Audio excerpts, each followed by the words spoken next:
Oke, teman-teman, balik lagi sama gue di Ceker Podcast. Dan di Cekes kali ini gue ingin membahas suatu bahasan yang setidaknya tuh berguna lah untuk kalian, terutama kalian yang sama seperti gue.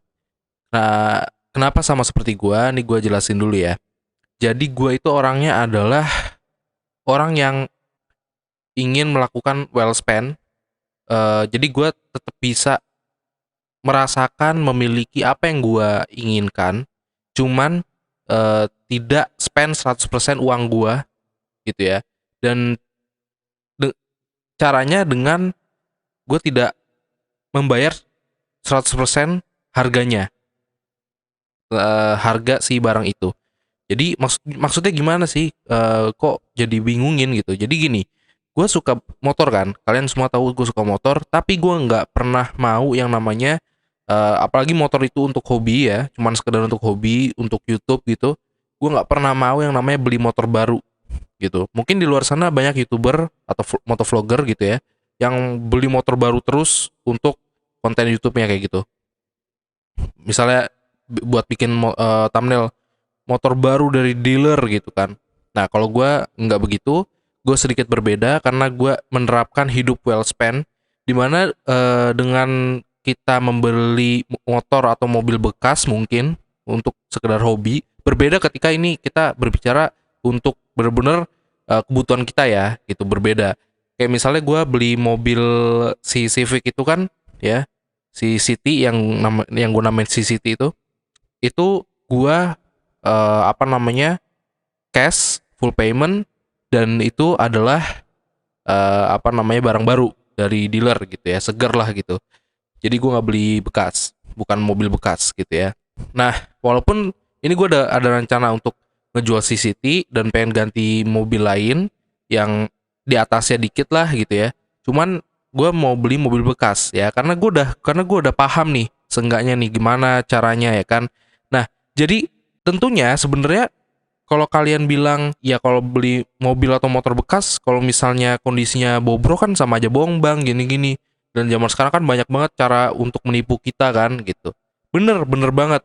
Jadi kalau lu beli motor bekas lah ya, yang masih kecil nih motor bekas gitu, harganya awalnya itu pastinya lebih murah lah, jauh lebih murah, bisa setengah harga dari motor motor barunya gitu kan. Cuman kalau lu misalnya dapat motornya jelek, itu bisa lebih parah lagi. Contoh nih ya, gua beli MT25 waktu itu. Nah, dengan harga yang amat sangat murah. Gue beli saat itu hanya dengan harga 26 juta pas. 26 juta itu gua apa namanya, dapetin motornya full orisinil ya. Full orisinil, terus itu kan bisa jadi nilai plus kan full orisinil. Cuman KM-nya udah bengkak ya, KM-nya udah banyak banget. Terus apa namanya, gearsetnya yang gua tahu awalnya gearsetnya itu udah habis gitu, udah harus diganti. Jadi gue hitung-hitung kan, sama pajak segala ya nggak lebih dari 4 juta lah gitu kan. Jadi 26 tambah 4 juta belum setara dengan motor bekas MT25 pada saat itu gitu loh, yang lainnya gitu. Nah, jadi gue pikir ini adalah deal yang baik. Ternyata seiring berjalannya waktu, ada logo 46 tuh muncul tuh di speedometernya kan. Wah, gue bilang ini something wrong nih, karena gue tahu kalau ada 46 di Yamaha, it means error. Jadi gue ini salah gue sendiri sih. Gue larinya tuh nggak langsung ke Yamaha karena gue tipikal orang yang tidak trust sama beres sebenarnya bengkel resmi. Jadi gue langsung larinya ke montir andalan gue, ya kan? Montir andalan gue yang gue udah deket banget sama doi kan. Nah, gue ke situ dan dicek, ternyata oh ini akinya doang kok. Beli aki bekas. Harganya sekitar 150-an gitu. Bekas, ini bekas ya. Karena masih bagus, akinya masih nyetrum dan masih kuat, gue beliin aki bekas. Seminggu berjalan normal, terus tiba-tiba drop lagi aki gue. Nah, ada muncul 46 lagi di starter, nggak mau. Gue lariin lagi ke bengkel yang sama di montir yang gue emang deket itu. Nah, di situ dia mulai bingung karena memang ketika kita bicara motor injeksi itu tentunya tidak sesederhana motor yang masih karbu dan lain-lain gitu kan ya, yang sebelum injeksi gitu, yang belum injeksi. Ini yang bilang montir gua itu ya, bukan gua pribadi, karena kan gua tidak menanganinya sendiri gitu ya guys ya. Jadi kalau kalian ada yang bilang ah enggak lah masih rumitan karbu gini-gini, ya nggak tahu. Yang jelas kata montir gue seperti itu. Nah jadi dia udah up, langsung akhirnya motor gua itu diganti lagi sekali lagi akinya dengan aki baru ya. Terus kan jalan lagi tuh ya kan. Akhirnya ya udah langsung dibawa ke Yamaha Makar Motor, di situ dilakukan inspeksi dan ternyata banyak hal yang mesti diperbaiki. Dan ujung-ujungnya tuh gua bengkak dana tuh sekitar nyari 10 juta rupiah untuk memperbaiki motor itu. Itulah pembelajaran gue pribadi gitu loh. Jadi kita harus benar-benar inspeksi sih gitu. Kalau bisa kita bawa montir yang emang handal, yang emang mengerti motor itu gitu loh. Kan kita tahu ya, setiap montir tuh punya specialty masing-masing gitu. Gue di sini akan menunjukkan kalian gimana sih caranya ya. Tadi tuh udah di prolog tuh gue kasih tahu kiat-kiat sedikit ya kan. Ini cuman lebih advance lagi ya gitu. Ya, kita mulai bicara soal dananya nih gitu. Dana. Memang lu seharusnya memiliki dana seharga motor barunya, ya kan? Gitu loh. Jadi misalnya nih CBR 250 RR yang sekarang harga baru berapa? Katakanlah 60 juta gitu.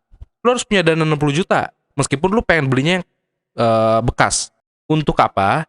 Just in case lu kena zong gitu loh. Just in case lu kena zong, ya kan, misalnya harga bekasnya 50 juta kan, lu masih ada spare uang 10 juta dah tuh.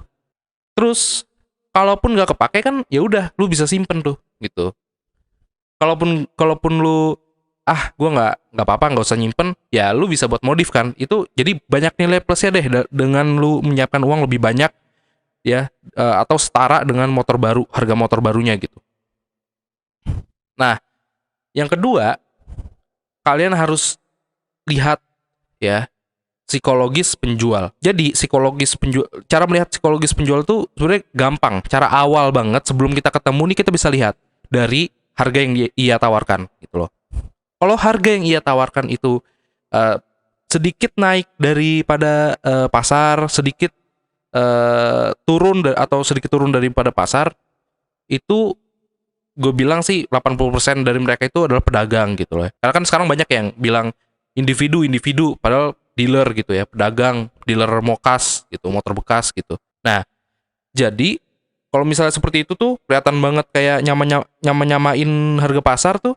Nah, itu berarti dia sebenarnya itu pedagang gitu. Biasanya sih kalau pedagang tuh dia tinggiin dikit tapi nggak tinggi-tinggi banget gitu. Nah, terus yang kedua, kalau misalnya dia itu ngasih harganya rendah banget, berarti ada kemungkinan besar motor atau mobil itu jelek gitu, dengan kondisi yang kurang baik gitu. Makanya dia nggak pede untuk ngasih harga yang setara dengan pasaran normal gitu ya, sama yang atau malah tinggi gitu. Jadi kalau kalian bertanya-tanya, ini kok tiba-tiba ada yang jual 16 juta ya, padahal pasarannya 20 jutaan. Nah itu udah lu harus cemas gitu loh. Kadang nih kalau waktu gua klik gitu kan, wih ternyata STNK doang. Pas gua klik, wah pajaknya mati 3 tahun gitu. Setahunnya berapa, nyari sejuta misalnya pajaknya kan gitu kan. Motor-motor CBU kan seperti itu ya. Jadi ya kalian harus kritis sih, harus searching gitu loh, harus research juga nih motor nih. Kayaknya nih bagus gak ya gini. Harganya ya itu kayak motor MT25 yang gue beli kan. Harganya itu rendah, itu paling rendah di pasaran OLX itu 26 juta untuk tahun yang segitu ya. Dan bener ya, ternyata orangnya emang gak pede gitu loh. Nah, kalau dia harganya tinggi banget ya, itu dia pede banget. Bisa dibilang kepedean, tapi itu bener-bener lu fix secure. Lu nggak insecure pakai tuh motor, nggak bakal insecure. Jadi teman-teman gue itu termasuk orang-orang yang kalau jual motornya itu tinggi banget. Tapi gue emang tahu teman-teman gue itu sayang banget sama motornya, dia ngerawat banget gitu ya. Mereka ngerawat banget. Treatmentnya itu udah kayak pacar lah, lebihin pacar malah gitu. Jadi lu beli motor itu tuh, serasa punya motor baru, nyaman dipakai dan nggak bakal bikin ribet gitu. Emang lu harus ngeluarin uang setidaknya tuh nyaris menyamai harga motor baru gitu. Cuman nggak nyamain banget sih. Misalnya kalau pasarannya 20 juta, dia jualnya 30 juta gitu, 10 juta di atasnya gitu. Harga motor barunya misalnya 40 juta, 10 juta lagi di atasnya kayak gitu. Lu ngerti ya? Ngeh ya sampai sini ya gitu. Itu psikologis, kita bisa lihat psikologis penjual tuh dari situ gitu. Dan kebanyakan enaknya lagi kalau misalnya yang tinggi-tinggi itu dia user, bukan dealer, bukan pedagang gitu. Kenapa sih? Nih, gue jelasin ya. Kenapa lu lebih enak di kenalan sama user daripada pedagang? Karena user itu tuh pasti apa namanya merasakan pendewasaan pada produk itu gitu loh. Kayak gua nih misalnya gua pakai motor MT25 itu. Gue pernah pakai motor MT25 itu, gua kena cuy, ya kan? Gua kena banget pembelajarannya gitu-gitu. Gue dapat pendewasaan diri dari memakai motor itu. Ya, guanya dewasa, motornya dewasa. Dan karena guanya dewasa, ya kan, kita kan pendewasaan diri ini kan kenalan sama beberapa orang gitu kan ya. Kita kan nggak mungkin mendewasa dengan sendirinya kan, gitu. Gua kenalan dengan montir ini mungkin, gua kenalan dengan bengkel itu. Jadi lu dapat informasi yang sangat amat lebih dari hanya seorang pedagang. Kalau seorang pedagang ya cuman ya udahlah bikin aja nih motor aman buat sebulan kali gitu. Kan sebulan udah lepas tanggung jawab kita kan gitu. Udahlah bikin aja paintworknya ini dibagusin gini. Cuman gitu doang pedagang. Kalau misalnya user kan enggak. Oke. Dia mau repaint. Dia pikirin tuh ya kan. Oh, pakai cat ini nih yang bagus. Oh, cat di sini nih yang bagus. Jadi motor itu bagus karena emang dirawat gitu kan. Bukan karena memang pengen dijual gitu. Kalau pedagang motor itu bagus, kelihatannya bagus karena emang pengen dijual gitu. Jadi banyak banget gitu kan yang komen gitu kan di beberapa listingannya teman-teman gue yang suka jual motor gitu kan. Buset nih harganya tinggi banget gini. Ya mereka nggak paham, ya kan, mereka nggak paham bahwa sebenarnya itu gitu loh yang karena gini, motor memang bisa dibeli gitu. Cuman nyamannya itu yang nggak bisa dibeli gitu guys. Nyaman dan amannya itu nggak bisa dibeli sebenarnya. Sebenarnya nggak bisa dibeli. Apalagi ya untuk motor yang memang udah nggak ada di pasar Indonesia. Maksudnya di dealer resmi itu udah nggak ada gitu loh. Udah nggak dikeluarin lagi. Misalnya contoh kayak motor CBR, CBU gua gitu kan ya. Itu kan udah nggak ada gitu kan. Ya di Eropa masih ada, di pasar Eropa masih ada. Di Australia kalau nggak salah masih ada yang deket-deket ya. Nah tapi di sini udah nggak ada. Jadi kalau misalnya nanti lu jangan kaget kalau misalnya nanti harganya mungkin bisa nyamain kayak CBR 250 RR yang baru gitu, yang bener-bener baru gitu.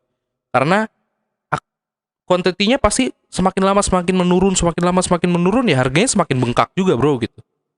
Ya kan? Untuk motor-motor seperti itu ya harga nembak itu wajar dan kalian tuh harus hargai aja gitu. Jangan ya kalau intinya kan gampang ya. Kalau kalian itu gak mau beli, itu gak usah beli, ya kan? Gak usah komen aneh-aneh gitu. Tapi kalau kalian penasaran, minat gitu ya, ya udah tanyain aja, coba cek unitnya dulu, coba rasain dulu, kan bisa ya kayak begitu ya.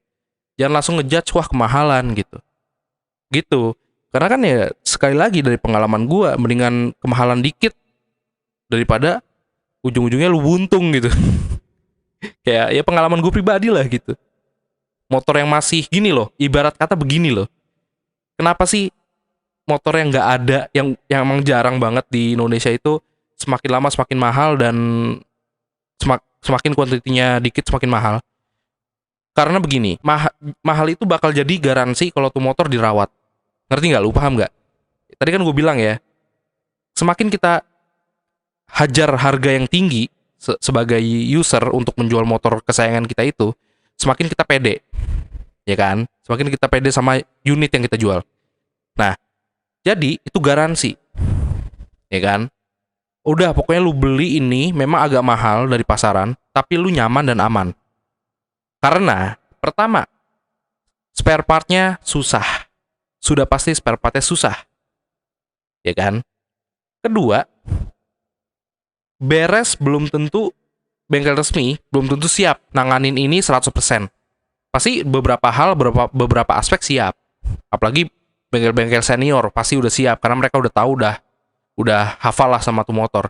Cuman pasti pasti aja ada beberapa hal yang mereka angkat tangan karena dinilai ini benar-benar CBU. Kan kalau CBU itu kan benar-benar build up ya. Jadi tuh motor tuh datang tuh udah begitu gitu loh. Di luar, dari luar tuh motor datang begitu. Beda kalau sama CKD, kita bisa belah dulu, kita bisa ini dulu, kita bisa lihat dulu kayak begitu. Montir-montir di sini tuh kita diajarin dulu gini gini gini gini. Kalau yang CBU tuh diajarin tapi nggak seluas yang CKD karena ya dirakitnya kan memang udah dari sana dan udah dimasukin ke sini gitu loh. Jadi nggak bisa ngeksplor mereka ngeksplor motor-motor CKD kan. Ibarat kata begini, gua aja yang MT25 itu, yang dimana itu masih banyak di sini, itu motor mainstream karena harganya yang murah, sebenarnya 250 cc termurah gue bilang, tapi tetap aja bengkak juga dana, ujung-ujungnya buntung juga gua, apalagi kalau tuh MT25 CBU makin parah lagi. Jadi mendingan lu gede modal di awal sebenarnya, karena gede modal di tengah-tengah gitu ya, apalagi di akhir itu dari bisa mempengaruhi mental lu men. Gak cuman mempengaruhi dompet tapi juga mental, karena bener-bener parah. Apalagi kalau CBU tuh gue bilang jangan deh, mendingan lu beli yang bener-bener pasti aja udah gitu. Mau mahal dikit mahal dah udah, karena ya harusnya lu adalah tipikal orang yang hobi ya, bukan tipikal orang yang emang pedagang atau gimana gitu ya. Kalau CBU ya hindarin deh, kalau misal lu pedagang hindarin lah beli motor CBU begitulah gitu, karena ya susah juga jualnya sebenarnya kan, nggak ada ininya, nggak ada poinnya gitu kalau lu pedagang. Terus nah ini mungkin yang terakhir nih sebagai bonus, sebagai finalnya gitu loh, gimana sih cara mendapatkan unit yang bagus gitu saat kita beli motor atau mobil bekas. Yang pasti adalah melihatnya dengan mata kepala sendiri. Meskipun tadi kan gue bilang di awal-awal nih, di prolog atau apalah gitu. Di awal-awal pokoknya itu gue bilang kan, bawa bukan suruh montir. Ya. Bawa montir bukan suruh montir. Jadi bawa montir sama elunya juga gitu loh. Elunya ke situ sama montir lu. Ngeliat tuh motor, montir lu juga harus ngerti. Karena mata kita itu kalau udah turun ke hati itu nggak bakal bohong. Bener deh. Apalagi lu pada yang pecinta motor nih ya. Itu sama halnya kayak lihat wanita gitu kan ya. Kita yang cowok nih lihat perempuan gitu. Wah, nih cewek nih cakep ya gitu. Kalau udah turun ke hati kan jadi tuh, ya kan? Apalagi motor bekas, ya kan? Kalau tuh motor jelek, mata kita bilang cuy, tuh motor jelek, bilang ke hati juga nih jelek nih, nggak srek gua, udah nggak usah. Bilang itu ada apa ya istilahnya, insting ya kalau gua nggak salah ya, feeling gitu. Nih agak kurang nih motor nih, nggak usah, skip gitu, cari yang lain, ya kan? Itu penting loh men, itu tuh ini hal yang sepele mungkin, cuman penting sebenarnya. Jadi begitu guys ya. Jadi bagi kalian yang suka beli motor bekas, yang suka hunting-hunting motor bekas, ya terutama motor-motor yang jarang ya, apalagi ya, itu yang harus aspek-aspek yang kalian harus cermati gitu ya. Harus kalian tahu juga gitu. Jadi moga-moga menolong kalian dan mencerahkan kalian. Terima kasih sudah mendengarkan sampai habis. Sampai jumpa di Cekes berikutnya.